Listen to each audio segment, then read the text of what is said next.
Indonesia, negeri dengan 17.000 pulau, siap menjawab tantangan revolusi industri 4.0 di dunia pendidikan melalui digitalisasi sekolah. Berawal dari daerah terluar Indonesia, tol langit penyambung pendidikan bermutu kini dibuka. Pembelajaran era baru diciptakan dengan karakter berpusat pada siswa, multimedia, kolaborasi, pertukaran informasi, serta berpikir kritis. Rumah Belajar hadir menjadi penyedia konten digital pendukung pembelajaran bagi semua. Melalui fasilitas gawai terpadu di sekolah, seluruh siswa dan guru kini dapat mengakses portal Rumah Belajar dengan 8 fitur utamanya. Sumber belajar, buku sekolah elektronik, bank soal, laboratorium maya, peta budaya, wahana jelajah angkasa, kelas maya, serta pengembangan keprofesian berkelanjutan. Rumah Belajar, belajar lebih asik di mana saja, kapan saja, dengan siapa saja. Akses informasi terbuka dalam pembelajaran di sekolah seluruh Nusantara dengan memanfaatkan dana BOS afirmasi dan BOS kinerja. Kedepan, komunitas guru terbentuk dalam dunia maya untuk bersama mengunggah dan mengunduh berbagai materi ajar digital hingga ujian daring lintas sekolah. Digitalisasi sekolah, sentuh daerah 3T dengan pembelajaran era baru.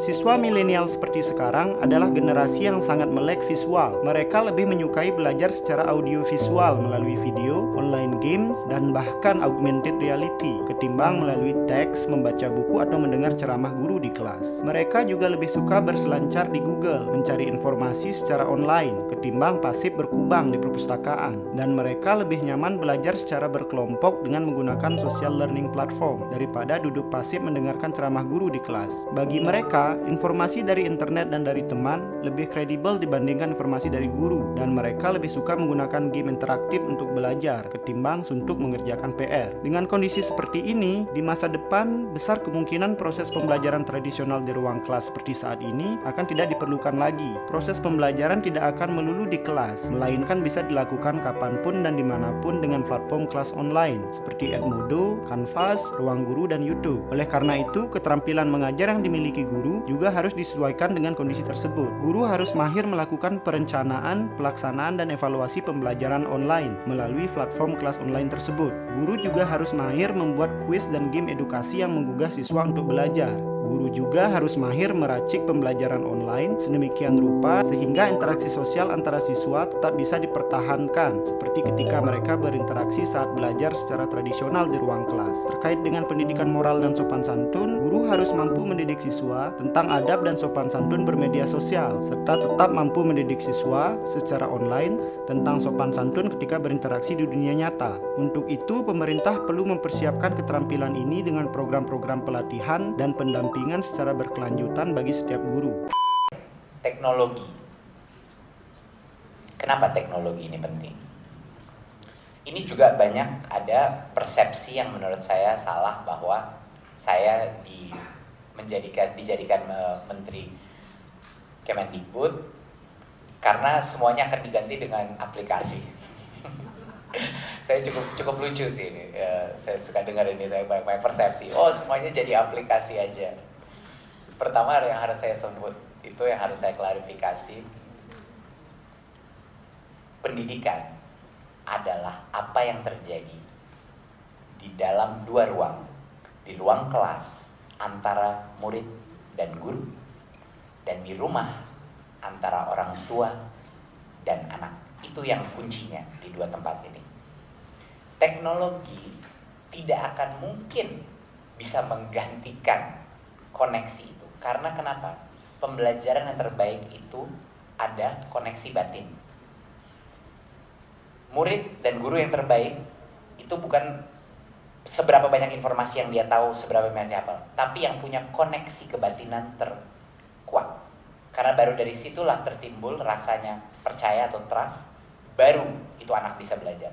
Nah, teknologi yang kita akan selenggarakan, yang akan kita berdayakan, itu adalah pendopong, itu adalah membantu apa yang terjadi di dalam ruang didik ini untuk meningkatkan kualitas pembelajaran di ruangan itu, bukan untuk menggantikan, karena tidak mungkin digantikan. Saya dari bidang teknologi, dan saya untuk bisa bilang kayak gitu, itu 100% yakin tidak akan bisa. Jadi teknologi itu untuk apa? Teknologi itu untuk satu, efisiensi. Efisiensi itu dalam arti apa? Budget, anggaran, dan yang kedua, efisiensi waktu.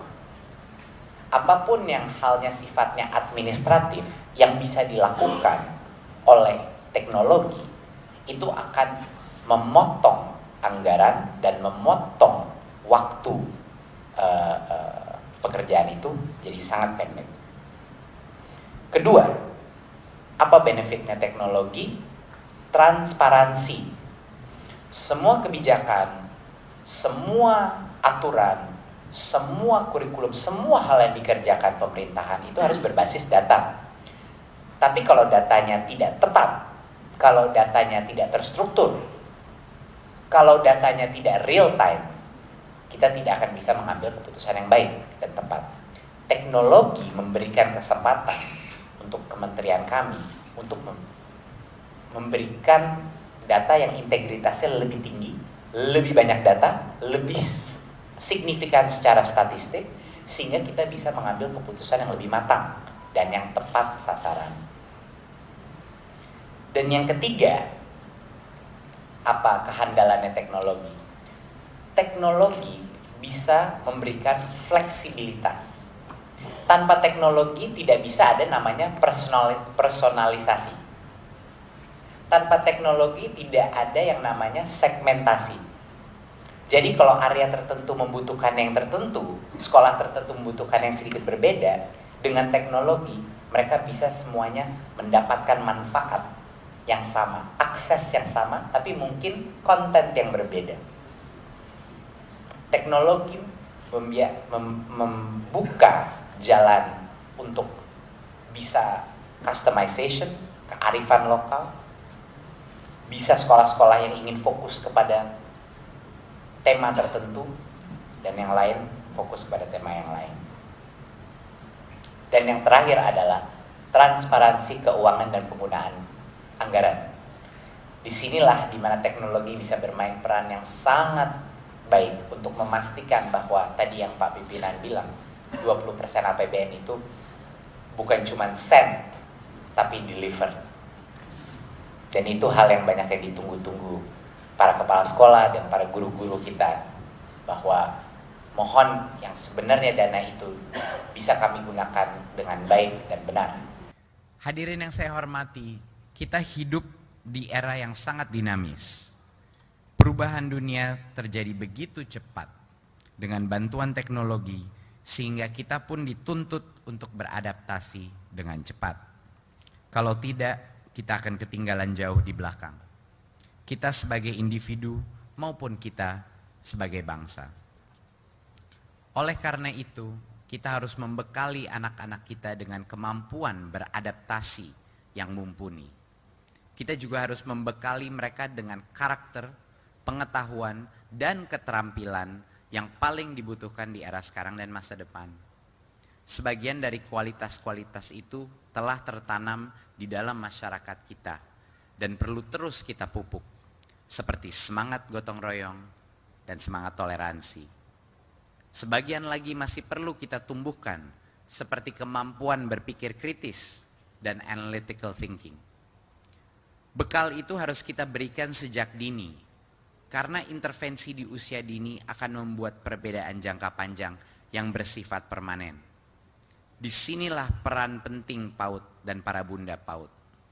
Kepada mereka kita embankan tugas mulia untuk membekali sejak dini anak-anak kita, generasi penerus bangsa Indonesia, dengan segenap kemampuan dasar yang diperlukan untuk menghadapi dunia yang amat dinamis ini. Acara pagi ini kita selenggarakan sebagai bentuk apresiasi atas peran penting PAUD dan Bunda PAUD. Tim seleksi yang terdiri dari berbagai unsur telah memilih 6 Bunda PAUD tingkat provinsi dan 23 PAUD tingkat kabupaten kota sebagai penerima apresiasi Bunda PAUD tingkat nasional tahun 2019.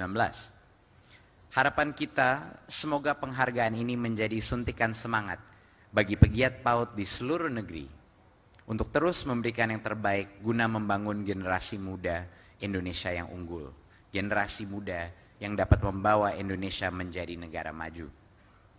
Dalam kaitan ini kami memohon kesediaan Ibu Wakil Presiden, Ibu Hajah Huri Estu Handayani Ma'ruf Amin untuk berkenan memberikan penghargaan kepada Bunda PAUD yang terpilih sekaligus meluncurkan program penguatan pendidikan karakter jenjang pendidikan anak usia dini. Untuk kesediaan Ibu Wakil Presiden, kami mengaturkan terima kasih yang sebesar-besarnya. Demikian saya akhiri. Wassalamualaikum warahmatullahi wabarakatuh. Om Shanti Shanti Om.